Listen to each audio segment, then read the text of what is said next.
Dober dan, to je N1 studio. Tako kot se je poletje letos začelo še posebej zgodaj, je tudi s planinsko sezono. Ker tudi snega to zimo ni bilo veliko, so poti kopne že lep čas. Odprte so že tudi planinske koče v Visokogorju. To pomeni veliko število planincev in zadnja leta, če odštejemo 2020, narašča tudi število posredovanj gorskih reševalcev. Temu bomo na N1 ta konec tedna posvetili posebno pozornost v zgodbi Ive Lačan, danes pa o tem, kako bi lahko tovrstne zgodbe imele prijetnejšo vsebino. Z mano v studiu sta gorski reševalec, strokovni sodelavec Planinske zveze Slovenije Matjaž Šerkezi, dober dan. Dober dan. In spletna vplivnica, fotografinja, ljubiteljica gora Neja Jesenko, dobrodošli. Zdravo. Gospod Šerkezi, vidi se, da je v tem koronskem obdobju prišlo do porasta domačih planincev, nekateri so pač to odkrili, če tako rečemo, na novo, a ne. Veliko jih hodi v gore, zdaj so se vrnili tudi tujci. Nekaj v tej poletni sezoni sem povedal v uvodu, ampak kaj na terenu morda opažate vi? Številke v nesrečah žal tudi letos niso prav spodbudne. Ja, res je. Številke so praktično se vsak dan povečujejo z večjimi nesrečami, dnevno, žal tudi smrtnimi. Po eni strani smo veseli in je dobro, da so pač ljudje spoznali v tem času, da niso samo nakupovalni centri, ampak da je tudi nekaj drugega, da so gore, da je narava, da je rekreacija. Po drugi strani pa seveda to za sabo pomeni tudi večje število nesreč v gorah, ker pač ljudje nimajo znanja, nimajo izkušenj in seveda, ko se podajo v ta gorski svet, ki je zelo nepredvidljiv, predvsem zaradi vremena, različnih situacij, nevarnosti, ki tam ostajajo, seveda posledično pač prihaja do nesreč. Ja, in v bistvu se vsakič ob začetku poletja pogovarjamo o istih stvareh, vi opozarjate na ustrezno opremo, na pripravljenost, na kondicijo, izbiro poti, pozornost na vreme, pa številke neizprosno rastejo. Je to samo zaradi večjega števila planincev ali so morda še kakšni drugi razlogi? Ta preventiva, ki se dogaja, pač za moje pojme tek na dolge proge. Se pravi, brez tega tek navodil, opozarjanj, priporočil bi verjetno bilo tega še bistveno več. Namreč, ko na terenu opazujemo, kaj vse se dogaja, smo včasih kar začudeni, da nekateri ljudje sploh speljejo, da se res ne poškodujejo. Ključno je pa to, da se ljudje predvsem odpravijo kar tako v hribe, brez predhodne priprave. Vidijo samo cilj, ne vprašajo se pa, kakšna je pot do tistega cilja, za dosego tega cilja. In seveda v Sloveniji imamo planinske poti, ki so lahke, zahtevne, zelo zahtevne, tako jih nekako rangiramo. In tudi tista najlažja, lahka pot je zahtevna. Če pogledamo samo eno pot na Kamniško sedlo, ki je kot lahka planinska pot, treba je 3 ure pa pol hoditi. Imamo mokre korenine, lahko kamenje, ki se pod nogami obrne, pride lahko do poškodb. Ljudje se prepozno zdaj v tem času odpravijo gore. Vemo, da je velika vročinska obremenitev, ravno nekaj dni nazaj smo pač imeli reanimacijo na Veliki planini, žal neuspešno, posledica velika vročina, potem razne kronične bolezni, ki so v dolini čisto obvladljive, seveda v gorah zaradi psihičnega, fizičnega napora, dehidracije, toliko hitreje postanejo izrazitejše in pa neobvladljive. In preden da gorski reševalci dopridemo do take osebe, lahko traja več ur. Namreč helikopter ni vedno na voljo. Ja. Zdaj o novem trendu zahajanja v hribe, nesrečah, ki se dogajajo in težavah, s katerimi se soočajo gorski reševalci v zadnjih letih, smo govorili s podpredsednikom Gorske reševalne zveze Miho Primcem. Poglejmo izjavo. Vedno se odzovemo klicu na pomoč, in potem ugotavljamo, da je kakšna intervencija nepotrebna. Se pravi, so ljudje utrujeni in nas kličejo, mogoče prehitro obupajo pri iskanju poti in v smislu, da so izgubljeni, in takih nesreč je zdaj v zadnjem času veliko. A jih je vedno več? Vedno več, ljudje se precenijo. To so ljudje, ki niso hribovci, ki so, bom rekel, po nekem novem trendu začeli zahajati v hribe, mogoče tudi zaradi raznih fotografij, družabnih omrežij.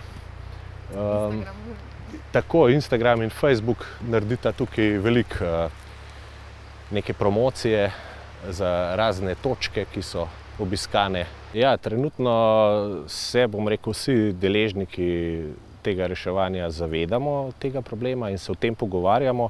Glede na to, da smo zdaj precej novo vodstvo in pa nove strukture pri nas, je to ena od, bom rekel, prioritet, rešiti ozaveščanje, preventivo in mogoče s tem pomagati, da bo manj nesrečen. To, kar govori vaš kolega, gospod Primc, v bistvu že mediji poročamo tudi nekaj let o nenavadnosti, da pač postajajo te nesreče, ta posredovanja v bistvu vse bolj nenavadna. Preden smo začeli s to oddajo, ste mi rekli, da so vas enkrat klicali, ker se jim je mudilo na letalo. Ja, primeri so iz leta v leto bolj bizarni. To, kar je kolega Miha povedal, je čista stvarnost. Ljudje se odpravijo v gore in jih potem preseneti določena situacija, bodi si slabo vreme, ujame jih noč. Zdaj, če pomislim, v časih, ko sem jaz začel hoditi v gore, smo te razmere v gorah pač čisto preprosto nekako preživeli. Pač takrat, če nas je ujela noč, smo počakali, prebivakirali. Danes pa seveda ljudje so nekako izgubili stik z naravo. Jaz jim pač pravim, gre za frute generacije, praktično se ne gibajo, pozabljajo na ta stik in seveda vsaka malenkost je za njih frustracija. In je seveda potem tudi ta poplava družbenih omrežij, kjer vidimo neko fotografijo, enako samo cilj vidimo, nihče se pa ne vpraša, kakšna je pot do tega cilja. Recimo pri nas je en tak primer na območju Kamnika Bivak pod Skuto, do kamer poteka zelo zahtevno brezpotje in tam gor imamo res vsako leto kar nekaj primerov reševanja, ko praktično ljudi gremo samo poiskati in jih pospremiti v dolino, ker ne znajo priti v dolino. Ja, videli so pa kakšno lepo fotografijo in potem hiteli tja gor. Gospa Jesenko, vi ste v bistvu v gore začeli hoditi šele leta 2013, težavnost ste povečevali postopoma, na Triglav recimo ste šli po 3 letih. Nam lahko podrobneje opišete vaše začetke in zakaj je bilo po vaše pomembno, da ste obrali to pot postopnosti? Jaz sem v hribe začela res hoditi šele nekje 13.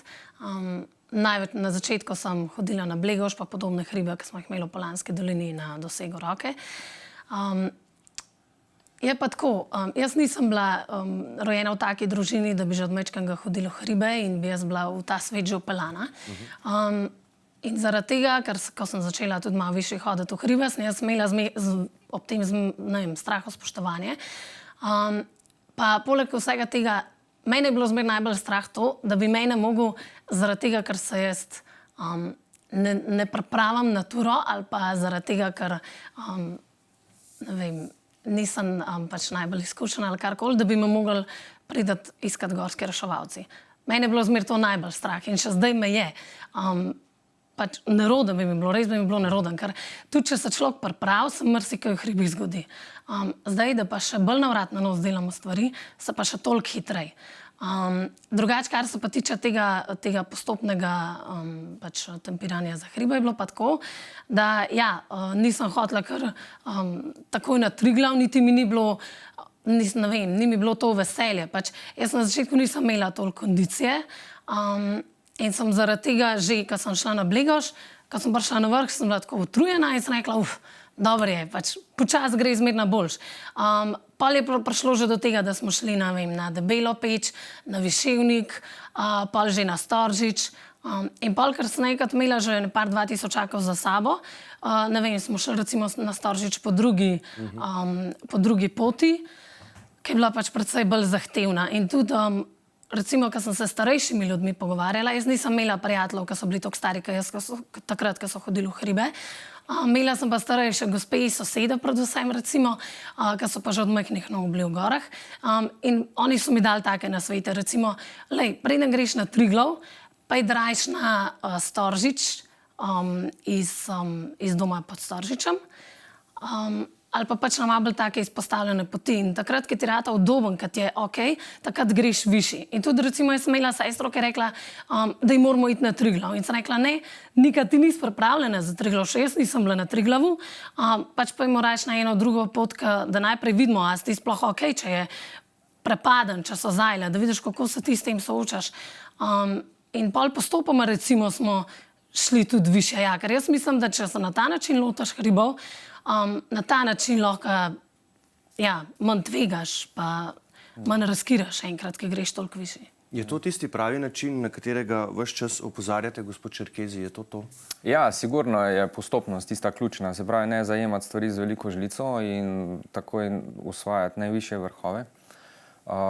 Tukaj tudi svetujemo, se pravi, da se ljudje udeležijo raznih planinskih šol, se vključijo v planinska društva, ki jih imamo po celi Sloveniji.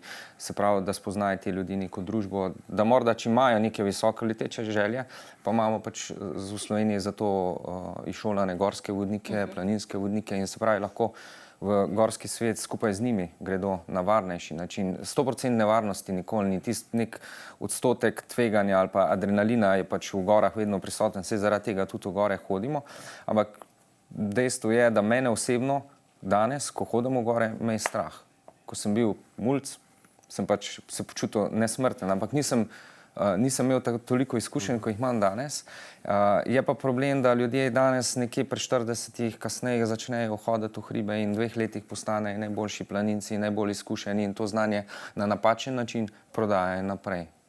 Kje pa vi tu vidite, gospa Jesenko, vpliv družbenih omrežij, glede na nekaj smo že o tem omenili, ampak vi ste pač spletna vplivnica, imate na Instagramu 25.000 sledilcev, posredujete jim fotografije iz gora, tudi na svete, recimo opise poti, zahtevnosti tur in tako naprej. Kje vidite vi tu morda ta vpliv?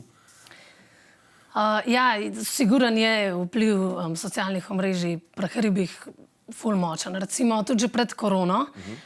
Recimo jaz takrat, 14-15, si šel, na ledinski vrh, primer, pa sva šla s prijateljco dopoldne, sredi tedna in si srečal 2-3 starejše gospode, ki so bili tako že v penziji, ki so ti dali tudi ful dobre ideje naprej za ture, pa ki si videl, da so res izkušeni.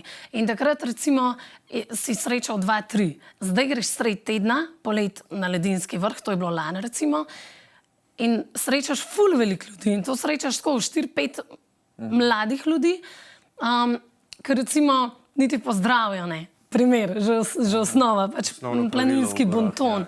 Ja. Včasih tako se mi zdi, da je bilo dosti drugače, kar se tega tiče. Pa zdaj pozdraviš v hribih, recimo jaz sem doživela, da pozdraviš v hribih, pa rečeš živjo, pa te nakregajo, smo kraveska pasal in si tako. Tako da recimo meni se zdi že to ena taka osnova, da razumem, da se na Šmarni gori ne pozdravlja, tudi ful ljudi gre gor dol, kakorkoli, ampak meni se zdi, da je recimo ful velika sprememba v primerjavi z 2015, 14-15, pa recimo od 18-19 gor, že to, da recimo greš v hribe in je to tako pogosto, da te ne pozdravijo nazaj. Recimo to je meni že tako. Tukaj se recimo tudi vidi, da se je začelo dosti spreminjati. Je pa jaz, ko sem začela v hribe hoditi, sem objavila fotko, napisala vrh in to je bilo to. In s časoma, ko sem jaz videla recimo, kakšen vpliv ima nekdo, ko gre v hribe, pa tukaj ne mislim zdaj sam sebe, tudi nekdo, ki ima samo 1500 sledilcev na Instagramu, vpliva, če ne drugega, na svoje prijatelje. In takrat recimo, ko sem videla, kaj pomeni vpliv v hribih, sem začela pol tudi predvsej bolj paziti. Jaz sem tudi delala bedarija, jaz sem čist iskren povem. Ampak kasneje, ko sem se začela zavedati tega vpliva, sem pa jaz tudi gledala, da če sem šla na zimsko turo, pa tudi na moj stroko, da nisem dala fotke gor brez čelade, pa da sem lepa, ampak sem dala fotografijo, kjer imam gor čelado, pa cepin v rokah recimo. Pa sem tudi pogledala, da cepin prav držim, kakor sem recimo učil. Tako da meni se zdi, da vsi mi vplivneži že pač to je ena taka osnova, s katero vplivamo na ljudi. Plus to, da napišeš v opis in izpostaviš kakšen del. Drugače pa se mi zdi, da je tako v zadnjih 2-3 letih, recimo, jaz dnevno dobivam vprašanja v inbox glede ture. Tako da jaz ne vem, je res, da je precej nesreč več pa tako, ker je tudi več planincev. Ampak recimo, ne vem, vsaj te moji sledilci, recimo, mene ful pogosto sprašujejo, kakšna je pot, kaj je potrebno od opreme, ne vem, a je za kužke, a je za otroke. Tako da meni se zdi, da vse gre iz leta v let tudi ta ozaveščanje, da hribi niso samo lepe slikce, ampak je za vsako to slikco lahko zelo zahtevna označena ali pa neoznačena pot. Se mi zdi, da gre iz leta v let. Mogoče tudi to. Je pa tudi razne te oddaje, kot je danes, ki stojimo tukaj za mizo, se mi zdi, da vse to pač daje eno težo, pa pač boljšo prihodnost vsemu temu, kar hribi prinaša. Zdaj nekateri gredo v hribe tudi zaradi tega, ker bi radi imeli kakšno lepo fotografijo, a ne? Imate morda zdaj kot fotografinja kakšen nasvet zanje? Verjamem, da odsvetujete, da bi kdo pač, to je logično, delal selfije nad kakšno previsno steno ali kaj podobnega, ampak tudi to se je že v preteklosti dogajalo. Kakšni so vaši nasveti morda za ta del? Ta prvi, da si pogledaš, kakšna je vremenska napoved, sploh polet, ker so popoldanske nevihte precej več možnosti za popoldanske nevihte. Pa osnovna oprema, če vsaj to upoštevamo, kar se mi zdi, da je logično, da upoštevaš, če greš v hribe, sploh v visokogorje, recimo. Se mi zdi, da je to tako kot pri vsaki stvari v življenju, najprej važna varnost. Tako da ne greš narobe in skale delati fotografijo. V bistvu pač zbereš prostor, kjer je to varno. V bistvu to je v glavnem to. Se zdi, da je največji problem, varnost. Morda bi ob tem kaj dodali glede, vendarle, ne, pač ljudje hodijo tudi zato v hribe, tu nimamo kaj, a ne? Predvsem to, da se naturo dobro pripravijo, da se pozanimajo, kakšna pot vodi do tistega mesta, kjer se bo naredila fotografija. To je ključno. No. Je bila že kakšna nesreča zaradi želje po kakšni taki atraktivni fotografiji? Ja, seveda. Jaz danes to delam kar primerjavo z nekoč, ko so ljudje, ko je bilo večinoma teh nesreč pač posledica nabiranja planik. Danes pa je to lov za všečki. Ne. In še enkrat, pač tukaj imamo pač dve vrsti vplivnev, že eni, ki res poznajo stvari in znajo pač stvari interpretirati na pravo stvar, v pravo smer, se pravi, da imajo neko znanje. In pa imamo tiste vplivneži, ki pa po drugi strani škodijo, a ne, ker podajajo neko znanje, ki ga pa nimajo in je napačno. In to se že nadaleč vidi. Imajo pa veliko sledilcev, a ne. Tukaj je ta glaven problem. Seveda je pa veliko na ljudeh, kako to informacijo vzamejo. Prej sem pač razmišljal tudi jaz, rad pogledam fotografijo z vesoljske postaje, slikano, fotografirano zemljo, pa vem, kakšna je pot do tja. Se pravi, moja odgovornost je, če hočem nekaj narediti, kako bom prišel tja, da bom to naredil čim bolj varno in pa seveda s tem, da ne bom ogrožal sebe, pa ogrožal tudi druge. Morda proti koncu gremo. Aprila ste se na svoji spletni strani razpisali tudi o feratah. Ne? Te so v Sloveniji vse bolj priljubljene, ampak verjetno tudi pri tem velja biti na kakšne stvari pozoren, pač veljajo neka posebna pravila, morda par besed o tem, na kaj treba biti pozoren pri feratah. Ja, to so te moderni poligoni, no, ki so bili pred leti so nastali najprej v Avstriji. Tukaj ne gre za tiste klasične ferate, ki jih poznamo iz Italije, ki so dejansko res v gorskem svetu, ampak gre za te kratke ferate, ki jih jemljemo kot neke vrste poligon telovadnico.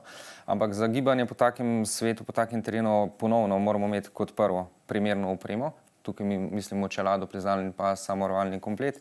To opremo moramo znati uporabljati, ker večino nesreč se zgodi, da ljudje si napačno pripnejo samorovalni komplet na to zanko, recimo, ki je za opremo in vsega skupaj ima nosilnosti 5 kg in seveda se znajde pod steno. Ne.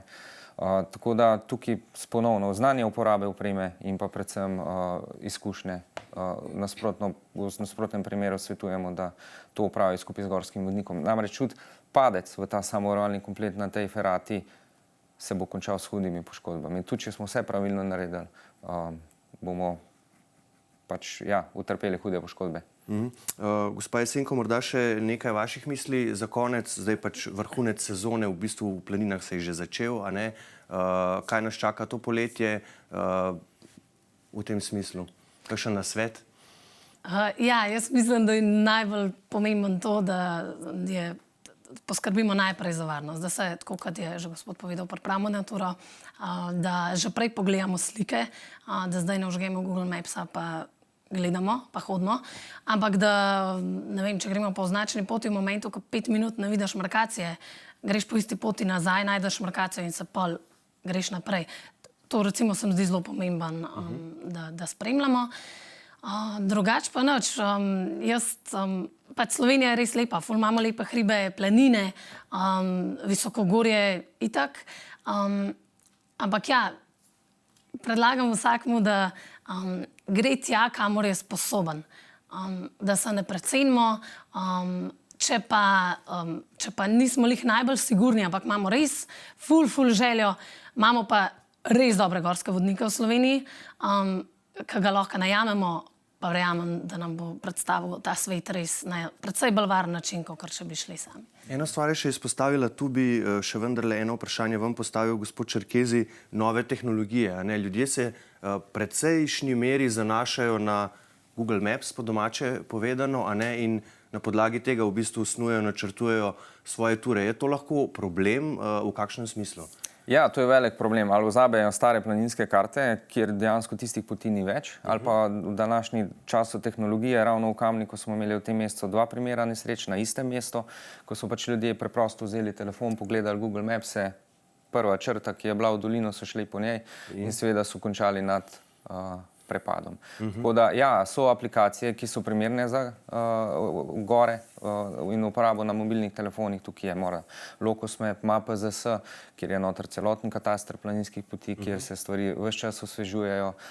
So zraven tudi upozorila, če je katera od planinskih poti zaprta. Vse to dobite lahko na spletni strani Planinske zveze Slovenije. Tako da, ja, tudi vir informacij je ključnega pomena. In predvsem jaz vedno rečem, da je treba na koncu imeti več pameti v glavi, kot pa v pametnem telefonu. In to se velja zapomniti. Spoštovana gosta, gospa Jesenko, gospod Čerkezi, najlepša hvala za vajino gostovanje v našem studiu za danes. Hvala vam. Hvala. Hvala pa tudi vam za vašo pozornost. Seveda, če boste se odpravili v gore to poletje, zdaj ste slišali, na kaj vse morate biti pozorni. Na naši spletni strani n1info.si seveda s tem nadaljujemo, kot rečeno, že ta konec tedna podrobnosti o posredovanjih gorskih reševalcev v tej sezoni. Za danes pa le še lep pozdrav in nasvidenje.